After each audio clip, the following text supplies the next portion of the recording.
നമസ്കാരം. ശമ്പള പരിഷ്കരണ കമ്മീഷൻ പ്രസിദ്ധീകരിച്ച ഒരു ക്വസ്റ്റ്യനെയറുമായി ബന്ധപ്പെട്ട് 5 ദിവസം മുമ്പ് വർക്കിംഗ് ക്ലാസ് പോസ്റ്റ് ചെയ്ത ഒരു വീഡിയോ ഉണ്ടായിരുന്നു. ആ വീഡിയോയുടെ ഒരു റിയാക്ഷൻ വീഡിയോ ആണിത്. ശമ്പള കമ്മീഷന് ശമ്പള പരിഷ്കരണവുമായി ബന്ധപ്പെട്ട് നമുക്ക് സമർപ്പിക്കേണ്ട നിർദ്ദേശങ്ങൾ എഴുതി സമർപ്പിക്കുന്നതിനുള്ള ലാസ്റ്റ് ഡേറ്റ് 20-ാം തീയതിയാണ്.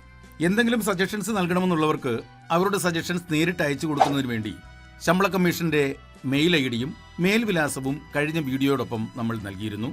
അങ്ങനെ നേരിട്ട് അയച്ചു കൊടുക്കാൻ കഴിയാത്തവർക്ക് അല്ലെങ്കിൽ അതിനോട് താല്പര്യമില്ലാത്തവർക്ക് അവരുടെ നിർദ്ദേശങ്ങൾ ആ വീഡിയോയുടെ കമന്റ് ബോക്സിൽ കുറിച്ചിട്ടാൽ വർക്കിംഗ് ക്ലാസ് തന്നെ ഇത് നേരിട്ട് പേ റിവിഷൻ കമ്മീഷന് അയച്ചു കൊടുക്കാമെന്നും ആ വീഡിയോയിൽ പറഞ്ഞിരുന്നു. അതിന്റെ അടിസ്ഥാനത്തിൽ ഇപ്പോൾ ഈ വീഡിയോ ചെയ്യുന്ന സമയം വരെ ഏതാണ്ട് 8800ഓളം പേർ ഈ വീഡിയോ കാണുകയും 122 പേരോളം കമന്റ് ബോക്സിൽ റിയാക്ട് ചെയ്യുകയും ചെയ്തിട്ടുണ്ട്. അവർ നൽകിയ നിർദ്ദേശങ്ങളിൽ നിന്നും രാഷ്ട്രീയ പക്ഷപാതിത്വമുള്ള ചില നിർദ്ദേശങ്ങൾ ഒഴിവാക്കി, അതുപോലെ തന്നെ നമ്മുടെ ശമ്പള പരിഷ്കരണ കമ്മീഷന്റെ പരിധിയിൽ വരാത്ത ചില നിർദ്ദേശങ്ങൾ ചിലർ തന്നിരുന്നു, അത് ഒഴിവാക്കിയിട്ടുണ്ട്.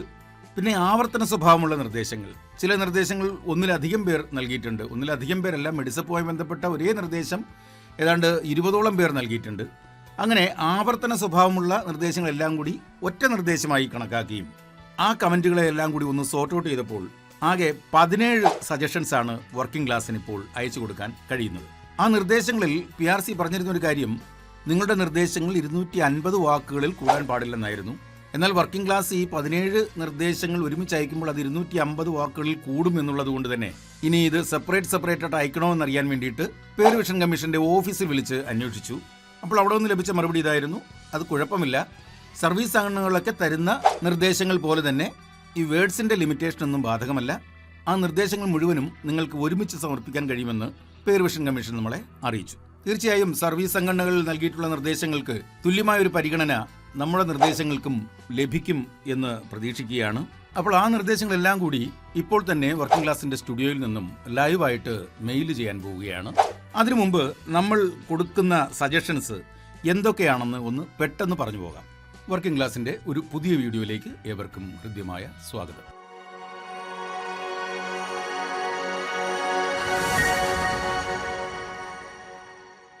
ഈ നിർദ്ദേശങ്ങൾക്ക് അതിൻ്റെ ഇമ്പോർട്ടൻസ് വെച്ചുള്ള ഒരു ഗ്രേഡിംഗ് ഒന്നും നൽകിയിട്ടില്ല.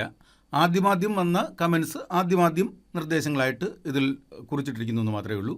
നമുക്ക് ഓരോന്നായി നോക്കാം. ഒന്ന്, ശമ്പള പരിഷ്കരണം ഇപ്പോൾ ഉള്ളതുപോലെ തന്നെ 5 വർഷത്തിലൊരിക്കൽ തുടരുക. അതാണ് കൂടുതൽ പേരും എഴുതിയിരിക്കുന്നത്. ആരും അത് 10 വർഷമാക്കണമെന്ന് ചിലരൊക്കെ പറഞ്ഞിട്ടുണ്ട്, എന്നാലും 5 വർഷത്തിലൊരിക്കൽ തുടരുന്നതാണ് ഏറ്റവും കൂടുതൽ പേർ പറഞ്ഞിരിക്കുന്ന ഒരു അഭിപ്രായം. അതുകൊണ്ട് തന്നെ 5 വർഷത്തിലൊരിക്കൽ ആക്കുക എന്നുള്ള നിർദ്ദേശമാണ് നമ്മൾ നൽകുന്നത്. 2, LD ക്ലർക്കായിട്ട് ജോലി ചെയ്യുന്ന ഒരു വ്യക്തിക്ക് secretariat assistant by transfer exam എഴുതാൻ കഴിയില്ല.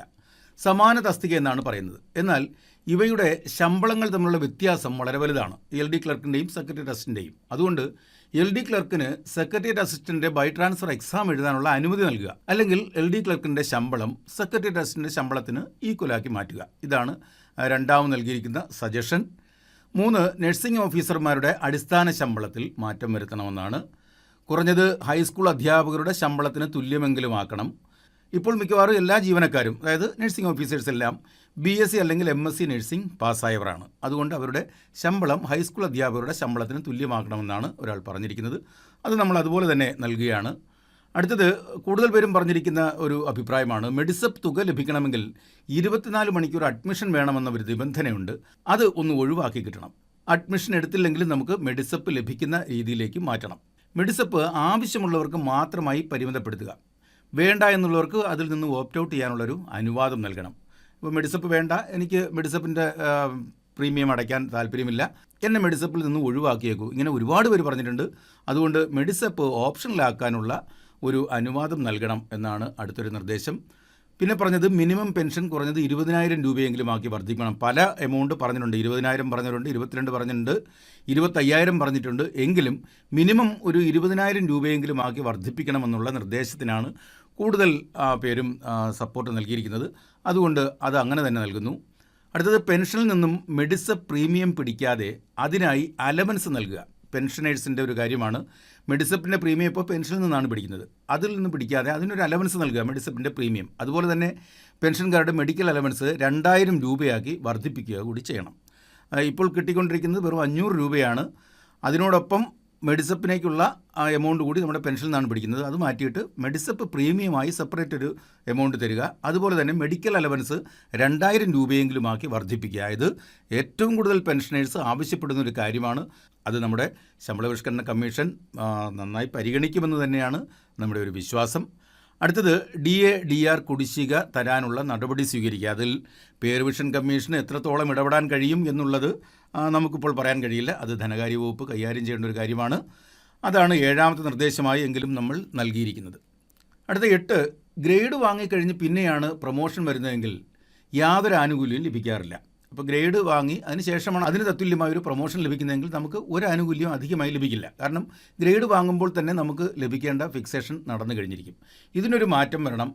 ഗ്രേഡ് വാങ്ങിയ ആൾക്കാർക്ക് പ്രൊമോഷൻ ലഭിക്കുമ്പോൾ ഒരു ഇൻക്രിമെൻ്റെങ്കിലും അധികമായി നൽകാനുള്ള നടപടി പേ റിവിഷൻ കമ്മീഷൻ പരിഗണിക്കണമെന്നാണ് 8ാമത്തെ നിർദ്ദേശമായി നമ്മൾ നൽകിയിരിക്കുന്നത്.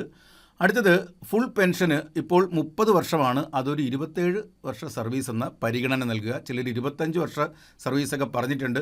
എങ്കിലും ഒരു 3 വർഷമെങ്കിലും കുറഞ്ഞു കിട്ടട്ടെ എന്ന് വിചാരിച്ചിട്ടാണ് ഫുൾ പെൻഷനുള്ള മിനിമം സർവീസ് എന്ന് പറയുന്നത് 27 വർഷം ആക്കട്ടെ എന്ന് കരുതി ഒരു സജഷൻ നൽകിയിട്ടുണ്ട്.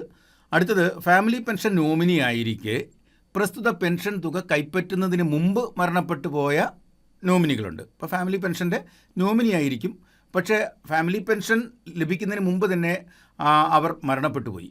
അങ്ങനെയുള്ളവർക്ക് പുതിയ നോമിനിയെ നിർദ്ദേശിക്കുന്നതിന് എന്തായാലും അയാൾക്ക് പറ്റില്ല, പെൻഷനർക്ക് മാത്രമേ പറ്റുള്ളൂ.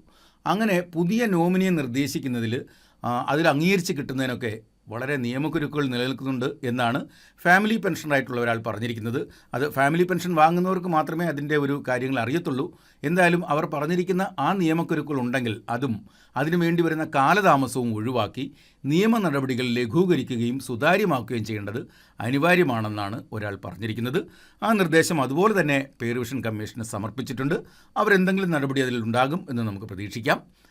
അടുത്തത് ഗസറ്റ് ഓഫീസേഴ്സിൻ്റെ കാര്യമാണ്. നമ്മൾ നേരത്തെ പറഞ്ഞിരുന്ന പോലെ അരിയേഴ്സ്, ഇൻക്രിമെൻ്റ് തുടങ്ങിയ കാര്യങ്ങളിൽ AG ആണ് പേ സ്ലിപ്പ് നൽകുന്നത്. അത് ഒഴിവാക്കി DDOമാർക്ക് അങ്ങനെ പേ സ്ലിപ്പ് നൽകാനുള്ള ചാർജ് കൊടുക്കണം എന്നാണ് ഒരു ഗസറ്റ് ഓഫീസർ ആയിരിക്കണം പറഞ്ഞിരിക്കുന്ന ഒരു അഭിപ്രായം. ആ നിർദ്ദേശവും നമ്മൾ പേ റിവിഷൻ കമ്മീഷൻ നൽകിയിട്ടുണ്ട്.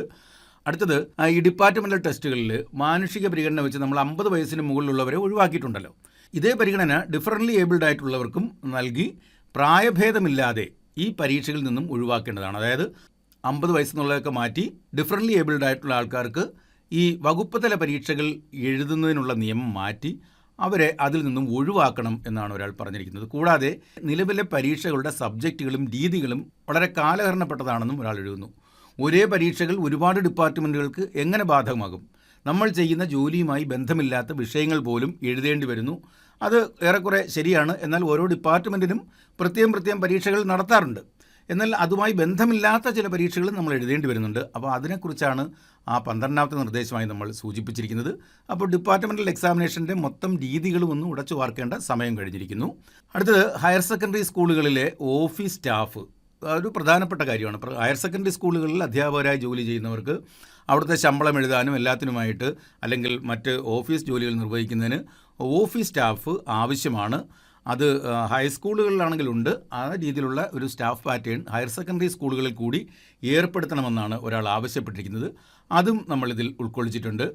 അടുത്ത 14ാമത്തെ നിർദ്ദേശമായി നൽകിയിരിക്കുന്നത് പ്രീ പ്രൈമറി ജീവനക്കാർ സർക്കാർ സ്കൂളുകളിൽ തുച്ഛമായ വേതനത്തിൽ ജോലി ചെയ്യുന്നുണ്ട്. അവർക്ക് ഒരു സ്കെയിൽ കൊടുക്കുകയോ അല്ലെങ്കിൽ കോടതി പറഞ്ഞിരിക്കുന്ന വേതനം നൽകുകയോ വേണം എന്നാണ് പറഞ്ഞിരിക്കുന്നത്. പ്രീ പ്രൈമറി അധ്യാപകരായിട്ടുള്ളവർക്ക് ഇതുവരെ ഒരു സ്കെയിലില്ലല്ലോ. അപ്പോൾ അവർക്ക് ഒരു സ്കെയിൽ നൽകുക, അല്ലെങ്കിൽ കോടതി ഉത്തരവിൽ പറഞ്ഞിരിക്കുന്ന ഒരു വേതനമുണ്ട്, ആ വേതനം നൽകുകയോ ചെയ്യുക എന്നതാണ് 14ാമത്തെ നിർദ്ദേശമായി നമ്മൾ നൽകുന്നത്. അടുത്തത് 15 LD ടൈപ്പിസ്റ്റ് തസ്തികയുടെ പേര് മാറ്റണം. നമ്മൾ LD ക്ലർക്കിൻ്റെയൊക്കെ തസ്തിക പേര് മാറി ക്ലർക്കായിട്ടുണ്ട്. ആ രീതിയിൽ ലോവർ ഡിവിഷൻ ടൈപ്പിസ്റ്റ് എന്ന രീതിയിലേക്ക് അതിനെ താഴ്ത്തണ്ട. അതിൻ്റെ ആ തസ്തികയുടെ പേരൊന്നും മാറ്റുക, മിനിമം ടൈപ്പിസ്റ്റ് എന്നെങ്കിലും ആക്കുക. ഈ LD എന്നുള്ളത് എടുത്ത് കളയണമെന്നുള്ളതായിരിക്കണം അദ്ദേഹം ആവശ്യപ്പെട്ടിരിക്കുന്നത്. എന്തായാലും ആ ഒരു നിർദ്ദേശവും നമ്മൾ നൽകിയിട്ടുണ്ട്.